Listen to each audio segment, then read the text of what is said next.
El versículo de memoria dice, y cantaban un nuevo cántico diciendo, digno eres de tomar el libro y abrir sus sellos, porque fuiste inmolado y con tu sangre nos has redimido para Dios de todo linaje y lengua y pueblo y nación. Apocalipsis 5:9. El versículo de memoria nos habla de la visión del trono celestial en los capítulos 5 de Apocalipsis. Juan contempla el trono de Dios, no meramente como un símbolo, sino la realidad misma del santuario celestial que sirvió de modelo para construir el santuario terrenal. El hecho de que Juan ve la realidad misma del santuario celestial no significa que todo lo que ve es literal.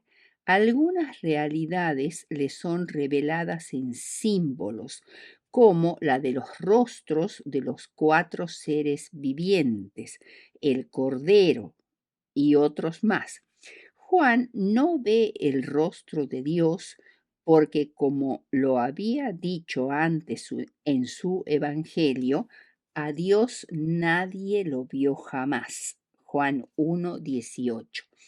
Pero el aspecto del que estaba sentado, semejante a piedra de jaspe y cornalina, como dice Apocalipsis 4:3, es lo que él puede ver.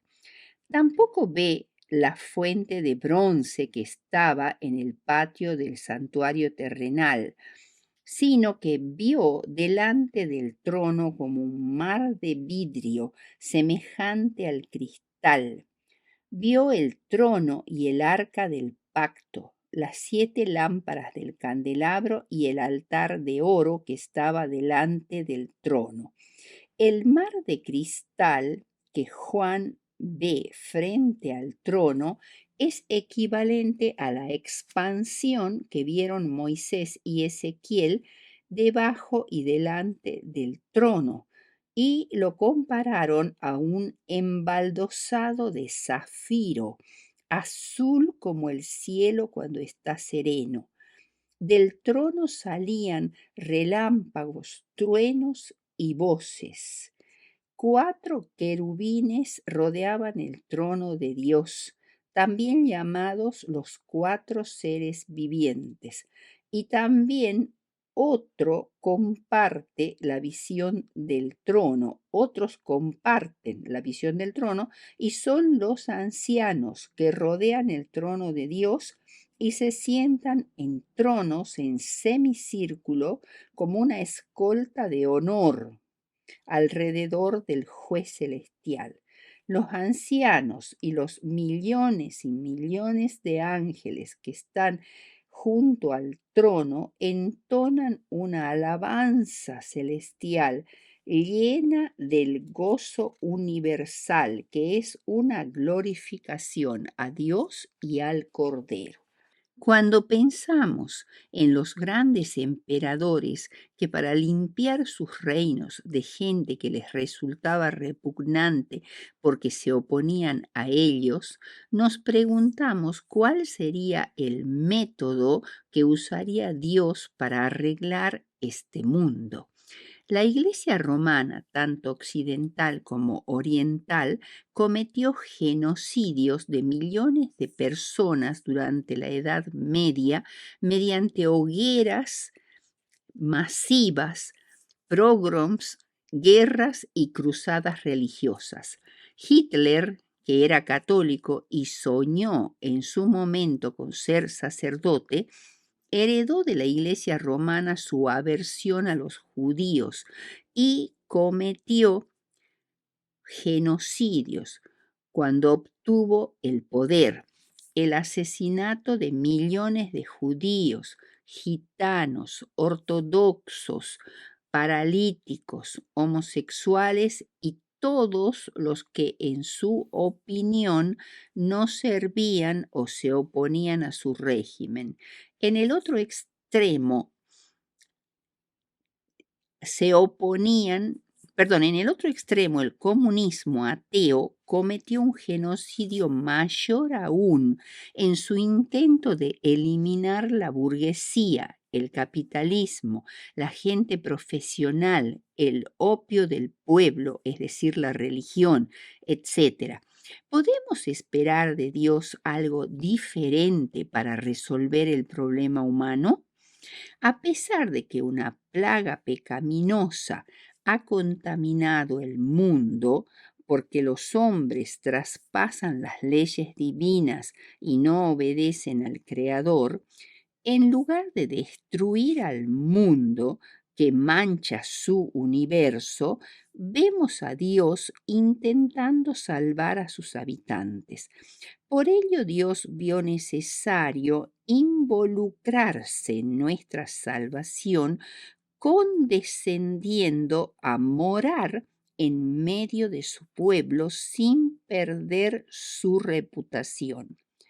Podríamos preguntarnos, ¿un Dios santo no arriesgaría su santidad, su reputación al decidir vivir en medio de un pueblo sucio, lleno de pecado?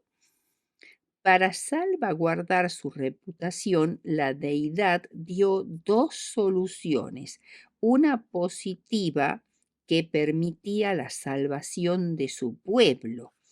Jehová, Jehová, fuerte, misericordioso, tardo para la ira y grande en misericordia y verdad, que guarda misericordia a millares, que perdona la iniquidad, la rebelión y el pecado. Éxodo 34:7.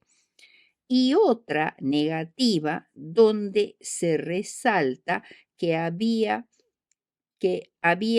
pecados de los que Dios no se iba a hacer cargo, sino que iba a volverlos sobre la cabeza de los impíos y rebeldes para su propia condenación. Y cuando Silas y Timoteo vinieron de Macedonia, Pablo estaba entregado por entero a la predicación de la palabra, testificando a los judíos que Jesús era el Cristo, pero oponiéndose y blasfemando estos, les dijo, sacudiéndose los vestidos, vuestra sangre sea sobre vuestra propia cabeza. Yo limpio. Desde ahora me iré a los gentiles. Hechos 18, 5 y 6. Cuando Juan ve la visión del trono en Apocalipsis 5, ve allí a Jesús representado como un cordero, como inmolado. Acababa de oír que Cristo es un gran vencedor en el versículo 4 de Apocalipsis 5, que dice, el león de la tribu de Judá, refiriéndose a Jesús. Jesús nació de la tribu de Judá y el león simboliza la fuerza y la victoria, el que ha vencido, el triunfador, el paladín de la causa de su pueblo. También este versículo afirma que Jesús es la raíz de David, o sea, Cristo es un segundo David, el máximo rey y héroe militar de Israel. El concepto davídico del Mesías era esencialmente el de un vencedor que restauraría el reino de Israel. Pero ahora en el versículo 6, Cristo aparece como un cordero. Juan acaba de oír que Cristo es un león vencedor, pero al mirar ve un cordero. Un contraste tan marcado puede sugerir que la victoria de Cristo no proviene de su fuerza física, sino de su excelencia moral, porque por sobre todas las demás cosas se lo declara digno. Digno es el Cordero, Apocalipsis 5:2. Pero Juan no tan solo vio un cordero, sino que lo vio como inmolado. es decir, como un cordero muerto para el sacrificio en el servicio del santuario, con su herida de muerte aún sangrante. Ahora, la palabra como indica visión del cordero sacrificado en una comparación, es decir, es un símbolo. Juan no dice que un cordero inmolado está realmente delante del trono de Dios. Lo que él está describiendo es lo que ve en una visión simbólica. La inmolación se había hecho en el pasado, pero sus resultados continuaban. La muerte de Cristo está históricamente en el pasado, pero sus resultados continuaban vigentes para la humanidad, son siempre nuevos y eficaces. Jesús es el Cordero proporcionado por Dios. Este es un símbolo que hace resaltar la inocencia de Jesús, su perfección de carácter y el carácter vicario o sustitutivo de su sacrificio.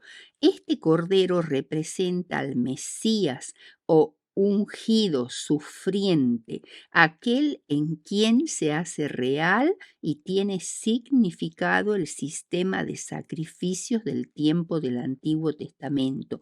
Por eso, en la presciencia de Dios, o sea, en su conocimiento anticipado de las cosas, Él era el cordero que sería inmolado o sacrificado desde el principio del mundo.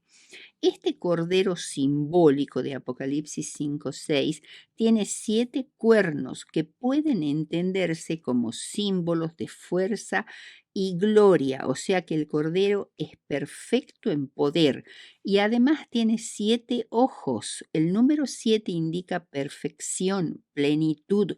Por lo tanto, los 7 ojos son símbolos de perfecta sabiduría e inteligencia. También los 7 ojos son interpretados como la plenitud del Espíritu Santo, los 7 espíritus que están delante de su trono, con la cual Cristo fue ungido en ocasión de su bautismo. El Cordero toma el libro sellado que estaba en la mano derecha del Padre y al hacerlo, los 4 querubines que rodean el trono, los 24 ancianos sentados en tronos en semicírculo y los millones de los ángeles alrededor del trono cantan un himno acompañados por sus arpas o liras, un cántico nuevo. Este cántico declara a Cristo el cordero como inmolado, digno de tomar el libro y abrir sus sellos. Poder abrir ese libro no es asunto de fuerza, dignidad o posición, sino de victoria y valor moral. Dios ha sido vindicado de las acusaciones satánicas por medio de la victoria de su Hijo. Eres digno porque fuiste inmolado. La muerte de Cristo que trajo la salvación para el hombre y a su vez vindicó el carácter de Dios es el fundamento de la dignidad de Cristo. La sangre de Cristo permitió comprar para Dios a los seres humanos arrepentidos y hacer de ellos un reino de reyes y sacerdotes, el reino espiritual de la gracia. Bien, habiendo visto este punto dado por el versículo de memoria, vamos a preguntarnos ahora, ¿sacrificios inútiles? La primera ocasión en la que Dios rechazó un sacrificio fue en el caso de Caín. Las tristes consecuencias del pecado tenían que ver no tanto con la magnitud del acto, esto, sino la desobediencia a la voluntad expresa de Dios, lo que es una negación virtual de Dios, un rechazo de las leyes de su gobierno. La caída de nuestros primeros padres rompió la cadena áurea de la obediencia implícita de la voluntad humana a la divina. La obediencia ya no ha sido considerada como una necesidad absoluta. Las consecuencias prácticamente inmediatas fueron la expulsión del Edén y la colocación de un ángel con una espada de fuego que guardaba el camino hacia el árbol de la vida para evitar que se inmortalizara la transgresión. Perdieron su ropaje de luz celestial que los había protegido y descubrieron así su desnudez. A Eva se le habló de la tristeza y de los dolores que sufriría. En la creación Dios la había hecho igual a Adán, pero el pecado había traído discordia y ahora la unión y la armonía podían mantenerse solamente mediante la sumisión del uno o del otro. Eva, separada de su compañero, contrariando la instrucción divina, fue la primera que cayó en la tentación y pecó comiendo del fruto del árbol de la ciencia del bien y del mal. Adán pecó a sus instancias y ahora ella era puesta en sujeción a su marido. Si esta sentencia hubiera sido apreciada por la humanidad caída, habría resultado en bendición para ellos, pero el abuso de parte del hombre de la supremacía que se le dio a menudo ha hecho muy amarga la suerte de la mujer y ha hecho de su vida una carga. En su afán de subir más allá de su posición original, descendió aún a un nivel más bajo. Dios quería evitarles el conocimiento de nada malo. Les había dado abundantemente el bien y les había vedado lo malo, pero contra su mandamiento habían comido del fruto prohibido y ahora continuarían comiéndolo, es decir, conocerían el mal todos los días de su vida. La ansiedad y el trabajo duro y muchas veces infructuoso serían su suerte. Estarían sujetos a desengaño, aflicción, dolor y finalmente a la muerte. Patriarcas y Profetas, página 42, Elena de White. Si Dios no hubiera intervenido enérgicamente, la raza humana caída habría establecido una firme alianza con Satanás, en abierta enemistad con el cielo. Por esto el Señor dijo: pondré enemistad entre ti y la mujer, y entre tu simiente y la simiente suya. Esta te herirá en la cabeza y tú le herirás en el calcañar. Esta declaración fue hecha por Dios a Satanás. Por ello, cuando Satanás escuchó esto, supo que aunque había logrado depravar a la naturaleza humana, algún arreglo se había hecho por el cual los seres que habían caído alcanzarían una posición ventajosa y su naturaleza recuperaría la piedad.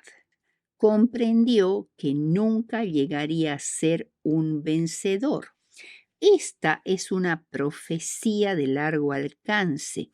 La enemistad entre Cristo y Satanás delinea el infatigable conflicto pacto entre Cristo y sus seguidores y Satanás y sus ángeles y la caída humanidad que se unen en un compañerismo desesperado para criticar, herir y exterminar a los seguidores de Cristo hasta el fin de los tiempos.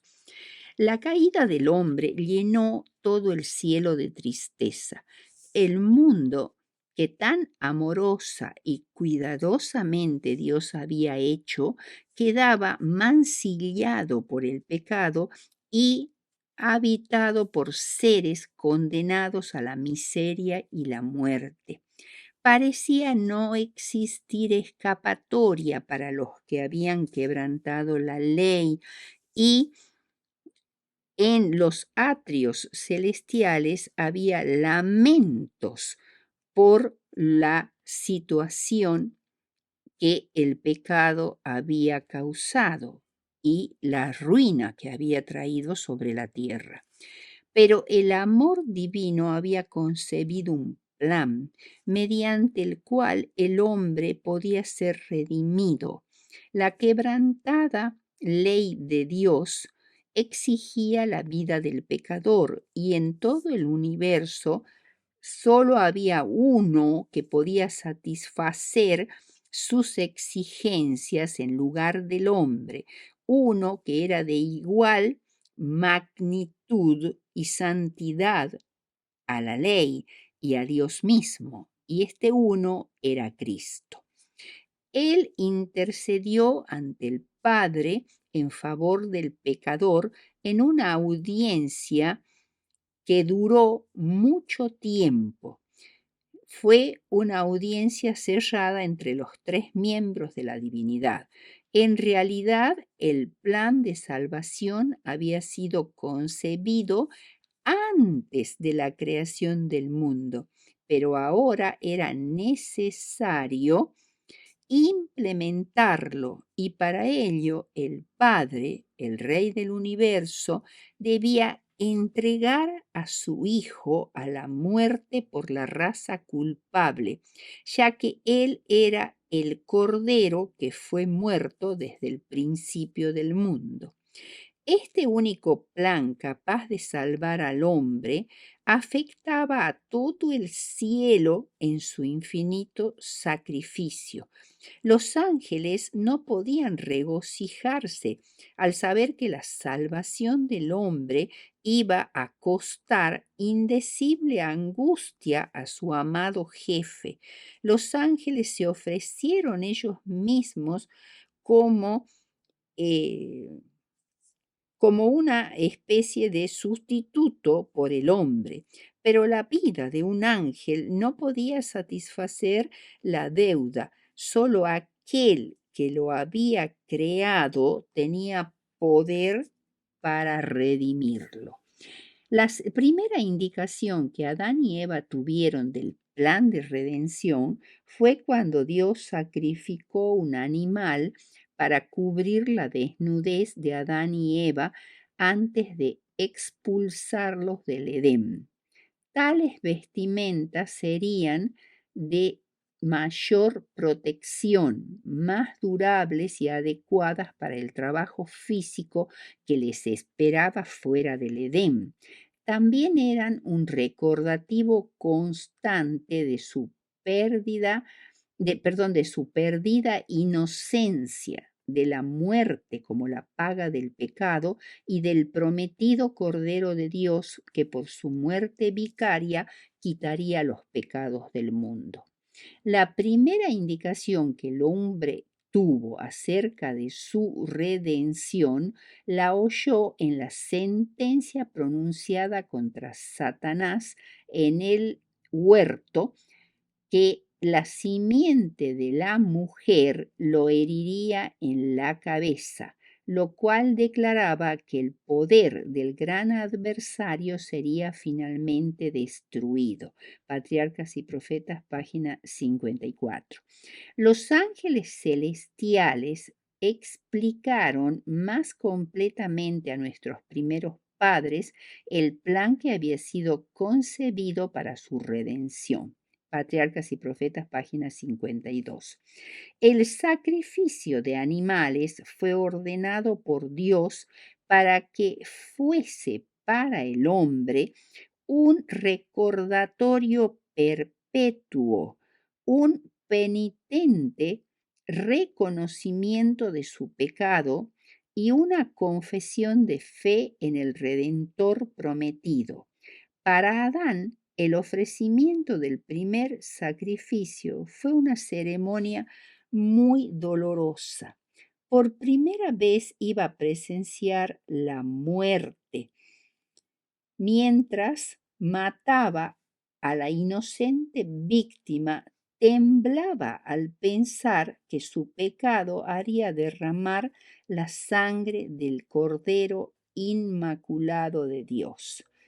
Esto le recordó la enormidad de su transgresión y la infinita bondad de Dios que daba semejante rescate para salvar a los culpables. Una estrella de esperanza iluminaba el tenebroso y horrible futuro y lo libraba de una completa desesperación. Patriarcas y Profetas, página 55. Caín y Abel, los hijos de Adán, eran muy distintos en carácter. Abel poseía un espíritu de lealtad a Dios. Veía justicia y misericordia en el trato del Creador hacia la raza caída y aceptaba agradecido la esperanza de la redención. Caín, por su parte, abrigaba sentimientos de rebelión y murmuraba contra Dios a causa de la maldición pronunciada sobre la tierra y sobre la raza humana, a causa del pecado de Adán. Ponía en tela de juicio la justicia y la autoridad divinas. Ambos hermanos fueron probados y se los instó a ofrecer ofrendas que Dios había ordenado. Sin derramamiento de sangre no podía haber perdón del pecado. Esta era una lección que Dios quería grabar fuertemente en sus mentes y por ello era necesario hacer un sacrificio de animales. Además, debían presentar los primeros frutos de la tierra como ofrenda de agradecimiento. Abel manifestó obediencia a los mandatos del Señor, mientras Caín prefería hacer lo que a él le parecía bien y desobedeciendo el expreso y directo mandato del Señor, ofreció solo una ofrenda de frutos. Esta ofrenda tenía cierto valor, pero carecía de un elemento esencial, la sangre del cordero sacrificado. El Señor prefirió la ofrenda de Abel porque era correcta y prefiguraba el plan de redención, que era la única esperanza de salvación de la raza caída. Pero no le agradó la ofrenda de Caín, porque dejaba de lado el verdadero símbolo, la representación del Redentor del mundo. Caín se ensañó y decayó su semblante, porque siendo él el hermano mayor, le parecía mal que Abel le recriminara por traer ese tipo de ofrenda, y se llenó de ira cuando Dios aceptó la ofrenda de Abel mediante una señal de fuego sobre su ofrenda y al ver que la suya era desechada. Se enfureció contra Dios y contra Abel. Con todo, el Señor no abandonó su plan ni su voluntad de aplacar a Caín. Razonó con él. ¿Por qué te has ensañado y por qué ha decaído tu semblante? Si bien hicieres, ¿no serás enaltecido? Y si no hicieres bien, el pecado está está a la puerta. Censuró violentamente a su hermano, pero Abel defendió valiente y firmemente la justicia y bondad de Dios. Todo esto aumentó la ira de Caín y se enfurecía porque Abel disentía con él y no mostraba simpatía hacia su rebelión. En la furia de su pasión, dio muerte a su hermano. Se convirtió en el primer asesino, en el primer fratricida. No lo mató porque Abel le hubiera causado algún mal, sino porque sus obras, las de Caín, las suyas, eran malas y las de su hermano eran justas. Es la ira de un enemigo vencido. El segundo punto que vamos a ver es la importancia religiosa y ética de los sacrificios. El sacrificio ritual o cúltico de animales era una práctica corriente entre la mayoría de los pueblos del antiguo cercano oriente, que los consideraban un regalo dedicado a los dioses, alimento para las deidades a cambio de su ayuda. Los dioses habían creado a los seres humanos para que les sirvieran como esclavos y les proveyeran comida. Por tanto, eran crueles, injustos y malignos. En realidad no eran dioses, eran agentes satánicos. Esta es la degeneración del verdadero sacrificio que Dios instituyó para que el hombre comprendiera el plan de redención y el valor del sacrificio de Cristo. Isaías 1, desde el versículo 2 al 15, es una visión dada a Isaías por Dios y dirigida al pueblo de Judá y de Jerusalén en el año 740-739 a.C. Es el primer discurso de Isaías que se inicia con una condenación del profeso pueblo de Dios. Y dice así: crié hijos y los engrandecí, y ellos se rebelaron contra mí. En el versículo 2. La relación de Dios con su pueblo ha sido la de un padre con su hijo, pero ellos rehusaron someterse a la autoridad de su Padre Celestial. Se rebelaron y no obedecieron a lo que se requería de ellos. Hasta los animales irracionales sienten apego y cariño por la persona que los sustenta, pero el pueblo de Judá se mostró desatento y desagradecido con el tierno cuidado del Padre Celestial. El que estaba destinado a ser un pueblo santo se había transformado en gente pecadora. El olvido pasivo se transformó en rebelión activa. Habían despreciado a tal punto la gracia de Dios que Dios ya no podía tolerarlos. La descripción del pueblo de Judá es la de un enfermo que tiene todo su cuerpo dañado como evidencia de su transgresión. Versículo 6. Heridas abiertas, sangrantes, purulentas. El pecado es algo detestable. No puede curarse con remedios humanos. La nación se encontraba en una situación crítica y desordenada. El versículo 7 deja de lado la descripción figurada de la tierra como un enfermo desahuciado para presentar una descripción literal. En el versículo 7, la situación de Judá en el tiempo de las invasiones asirias. Con su acostumbrada crueldad, los asirios habían devastado el país, quemando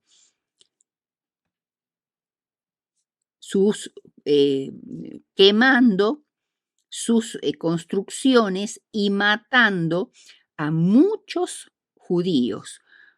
Muchas ciudades fuertes habían sido tomadas, innumerables aldeas destruidas. La hija de Sión, es decir, Jerusalén, la capital, se parecía a una enramada en viña, es decir, un cobertizo o choza, una vivienda tan precaria donde sus habitantes estaban aislados del resto de la comunidad y carecían de protección. Durante la invasión de Sennacherib, Jerusalén quedó literalmente rodeada por los ejércitos asirios. Fue la ciudad que siguió resistiendo cuando ya todo el resto de la tierra de Judá había caído en manos del enemigo. De no haber sido por este pequeño resto, la nación de Judá habría llegado a su fin tan ciertamente como Sodoma y Gomorra. Los reyes del país en su política se habían apartado tanto del Señor que apenas se diferenciaban de los reyes de Sodoma y Gomorra. Y ahora viene en los versículos 11 al 15 la punzante pregunta: ¿para qué me sirve la multitud de vuestros sacrificios? Hastiado estoy de holocaustos, de carneros y del sebo de animales gordos. No quiero sangre de bueyes, ni de ovejas, ni de machos cabríos. Judá quería guardar la apariencia de ser una nación muy religiosa y se ofrecían muchos sacrificios en el templo, pero había poca verdadera religión. Solo mantenían las formas exteriores, pero no estaban dispuestos a entregar el corazón al Señor. No entendían que necesitaban un Salvador y lo que significaba la justicia. La primera preocupación de Dios es la persona que presenta la ofrenda, es decir, la condición espiritual de la persona que la ofrece y la relación con la ética. Si haces lo bueno, ¿no serás acepto?, le dijo Dios a Caín. Dios rechaza esos sacrificios. Miqueas dice: ¿se agradará el Señor de millares de carneros o de 10,000 arroyos de aceite? Daré mi primogénito por mi rebelión, es decir, acá está hablando de sacrificios humanos, o el fruto de mi seno por mi pecado. Hombre, el Señor te ha declarado qué es lo bueno y qué pide Dios de ti. Solo practicar la justicia, amar la bondad y andar humildemente con tu Dios. Las ceremonias de la religión no significan nada si falta su verdadero espíritu. Dios ha dicho claramente que cuando falta la obediencia, aún la oración le resulta abominable. Proverbios 28:9. El tercer punto que vamos a ver es la sangre de toros y machos cabríos. Hebreos 10, 3 al 10. Los antiguos sacrificios instituidos por la ley levítica, pero que en realidad databan desde la caída en el Edén, no podían hacer perfectos a los que los ofrecían porque solo son una sombra de los bienes venideros, es decir, de los que comenzarían con la venida de la realidad, o sea, Cristo.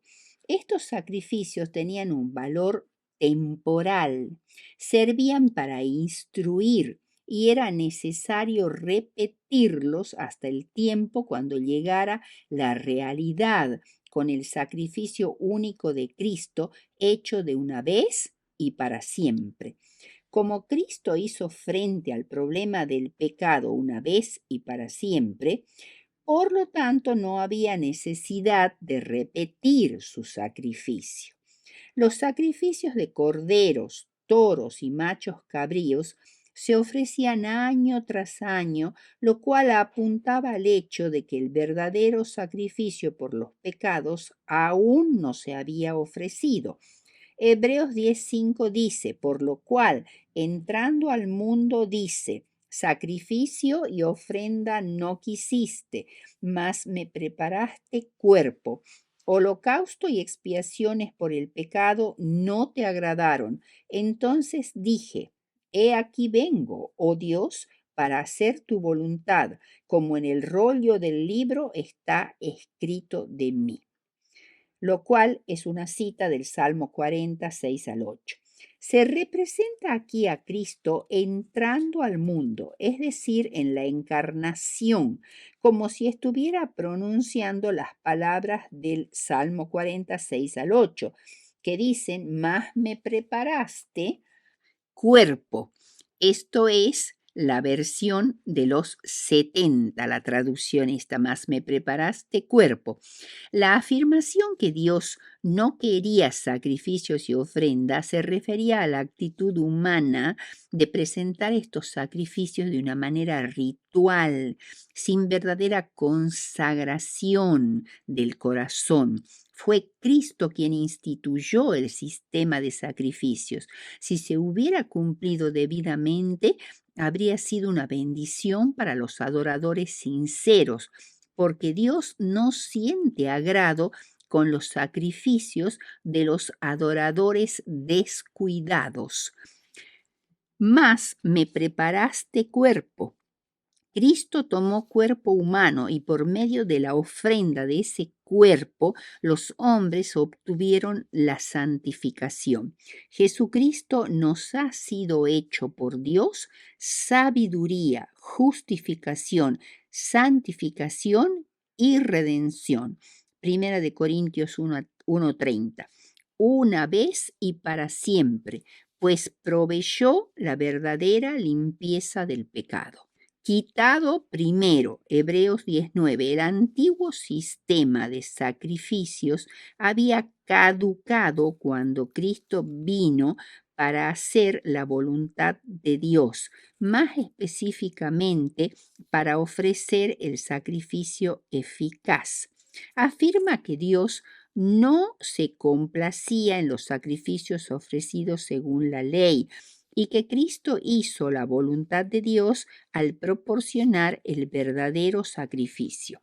El hecho de que el sistema antiguo fuera obsoleto era un punto difícil de aceptar para los cristianos de origen judío, pero Pablo está tratando de probarles que esto estaba predicho en el Antiguo Testamento para proveer un solo sacrificio que fuera de valor permanente y para siempre. Muchas personas piensan que los sacrificios de animales eran algo cruel e injusto. Pero ese es justamente el punto. La muerte de Cristo fue cruel e injusta, y eso era lo que señalaban los sacrificios crueles e injustos de animales inocentes. Y es a esto justamente a lo que apunta el cántico de Isaías 53 del siervo sufriente. En los capítulos 52 y 53 de Isaías se presenta, como en ningún otro pasaje de la Biblia, se presenta más claramente la naturaleza vicaria, o sea, sustitutiva, y el carácter expiatorio de la muerte de Cristo. O sea, la muerte de Cristo es sustitutiva y al mismo tiempo es expiatoria. Quiere decir que nos libra del pecado, nos quita el pecado de encima y nos da su justicia. ¿Quién habría creído el relato de la humillación y el ensalzamiento del Mesías, el siervo de Jehová? El relato del amor abnegado del Salvador y su sacrificio vicario son las supremas nuevas del bien de la eternidad. Según este capítulo, el Mesías aparece como el desarrollo de una planta, de acuerdo a las leyes naturales, con un armónico crecimiento físico, mental y espiritual hasta llegar a la edad adulta. Pero los dirigentes judíos no encontraron en el carácter de Jesús algo atrayente. Más bien les pareció una planta que crece en tierra seca, que no tenía nada que llamara su atención, ningún despliegue de gloria sobrenatural. Sin embargo, tenía la hermosura de una vida piadosa. No era el tipo de Mesías que los judíos esperaban, por lo cual durante toda su vida fue odiado, despreciado y rechazado. Al llegar a encarnarse como hombre, Cristo era sensible a todo dolor, tristeza y desengaño que el hombre común conoce. La divinidad experimentó todo lo que el hombre ha heredado. Los hombres no se apiadaron de él, sino que lo apartaron con amargura y desprecio. Hasta sus discípulos lo abandonaron y huyeron, por lo cual Isaías 53:3 lo llama varón de dolores, experimentado en quebrantos. Isaías 53 recalca que los sufrimientos y la muerte de Cristo eran de naturaleza vicaria, es decir, sufrió por nuestras culpas, experimentó nuestros dolores y se puso en nuestro lugar, sufriendo sobre sí el dolor, la humillación y el maltrato que nosotros merecemos. Isaías 53:4. Sin embargo, Satanás se esforzó por demostrar que los sufrimientos de Jesús eran causados por un Dios vengativo, por causa de sus pecados. Esto dice Deseo de todas las gentes, página 436. Él sufrió el castigo de nuestra paz. Pero ante esta avalancha de sufrimiento, Cristo no protestó, ni se quejó, ni se defendió. El silencio fue la evidencia de una sumisión total e incondicional. Fue arrestado, enjuiciado y se le dio muerte injustamente y nadie lo defendió. Murió como pecador, no como santo. Por la rebelión de mi pueblo fui herido. Isaías 53:8. Aunque fue tratado como si fuera un impío pecador, con los ricos fue en su muerte, pues fue sepultado en la tumba de un rico, José de Arimatea. Fue la voluntad de Dios que todo este sufrimiento fuera soportado por el Mesías por causa del bienestar eterno de los hombres y la seguridad del universo. Era necesario que sufriera. Únicamente así podría tener éxito el plan de salvación. Cuando haya puesto su vida en expiación por nuestros pecados. Cristo dio su vida en lugar de la nuestra. Por causa del pecado el hombre había perdido su inocencia, la capacidad de amar y de obedecer a Dios. Había perdido su hogar edénico, su dominio sobre la tierra y finalmente la vida misma. Cristo vino para restaurar todas estas cosas. Por eso fue la ofrenda de expiación de la cual habla Levítico 5:6. Esta ofrenda era presentada cuando se requería una restitución, ya fuera al hombre o a Dios. La muerte de Cristo, el siervo de Dios, proporcionó una expiación aceptable y efectiva del pecado que había ocasionado la pérdida. Este sacrificio era esencial e irreemplazable. Pero después de todo este sufrimiento injusto que terminó con su vida, se alude a su resurrección, porque Isaías dice, vivirá por largos días en Isaías 53:10. Su misión había sido exitosa y ahora vería del resultado de su trabajo y quedaría satisfecho. Gracias a su muerte, muchos vivirían mediante sus sufrimientos, muchos hallarían paz y vida eterna. El resultado justificaría ampliamente el sacrificio requerido para lograrlo. Y por todo lo que hizo, Cristo se convirtió en heredero de todas las cosas y ocupa un lugar de alto honor ante todo el universo. Recibe un nombre que es sobre todo nombre, delante del cual toda rodilla se doblará. Una vez realizado el verdadero sacrificio, el de Cristo en la cruz, los sacrificios de animales dejarían de tener sentido. Por ello, el velo que separaba el lugar santo del Santísimo se rasgó al morir Jesús. Solo eran tipos o representaciones de la muerte de Cristo, el verdadero y único Cordero de Dios.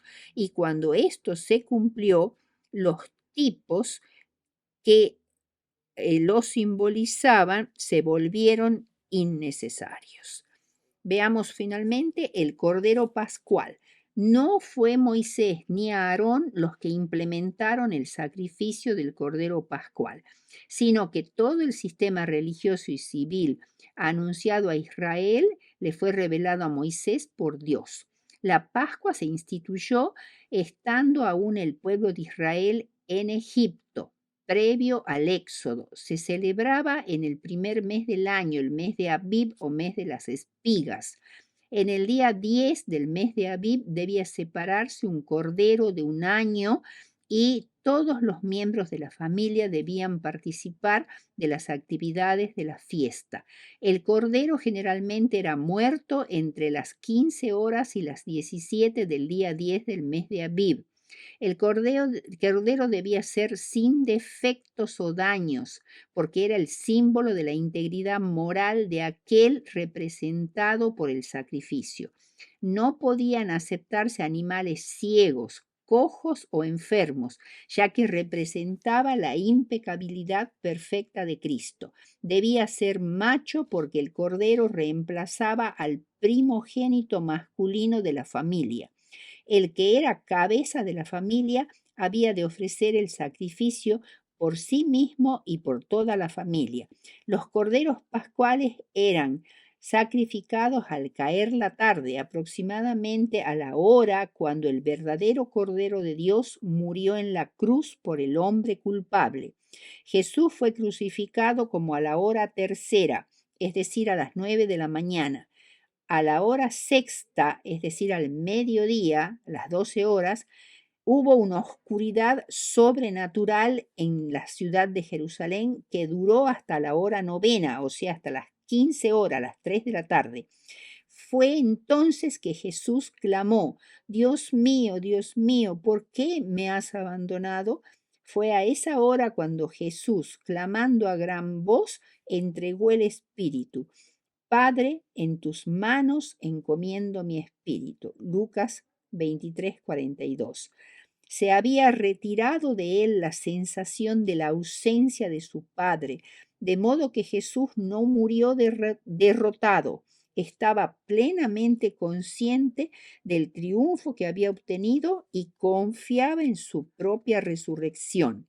El cordero era muerto a las 15 horas al caer la tarde y la comida pascual debía estar terminada antes de la medianoche. Su sangre debía ser hisopada o asperjada sobre el dintel de la puerta, lo cual era símbolo del sacrificio y la expiación hechos por la muerte de Jesucristo, y la carne del cordero era asada al fuego y comida con panes sin levadura e hierbas amargas.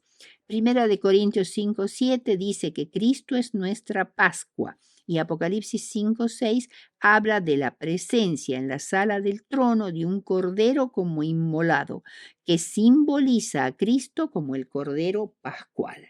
Finalmente, vamos a ver Jesús en el templo. Ageos 2:7-9 dice: y haré temblar todas las naciones, y vendrá el deseado de todas las naciones, y llenará de gloria esta casa, ha dicho Jehová de los ejércitos.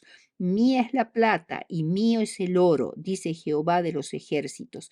La gloria postrera de esta casa será mayor que la primera, ha dicho Jehová de los ejércitos, y dará paz a este lugar.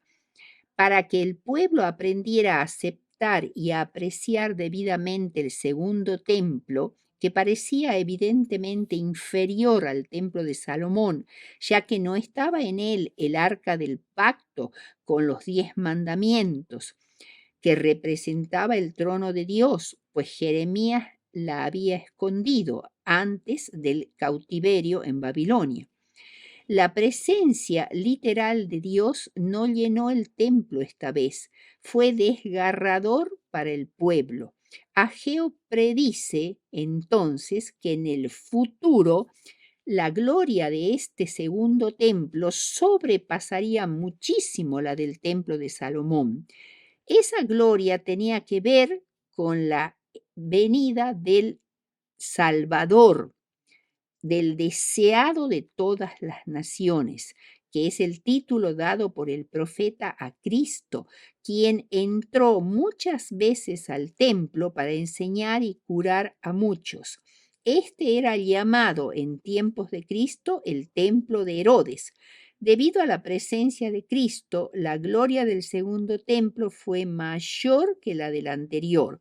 Fue honrado por la presencia de aquel en quien habita corporalmente toda la plenitud de la deidad. Colosenses 2:9.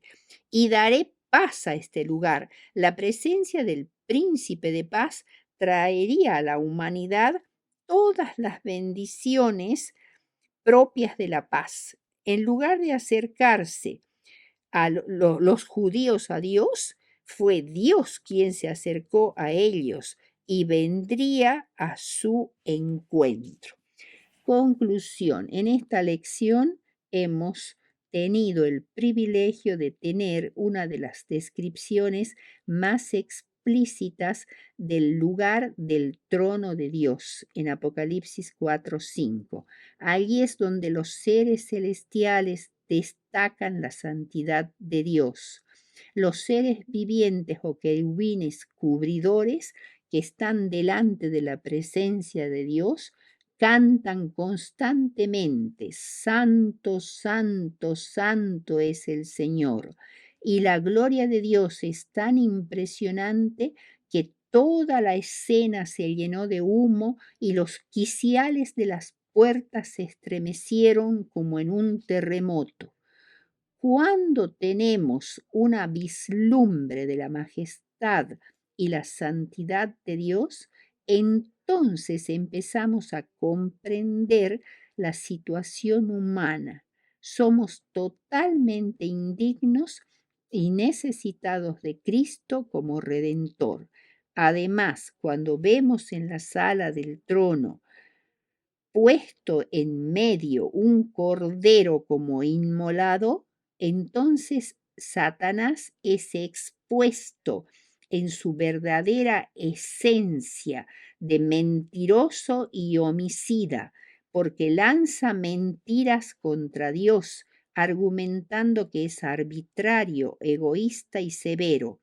Todo eso se desmorona al comprender que el Cordero inmolado desde el principio del mundo por causa nuestra es Cristo.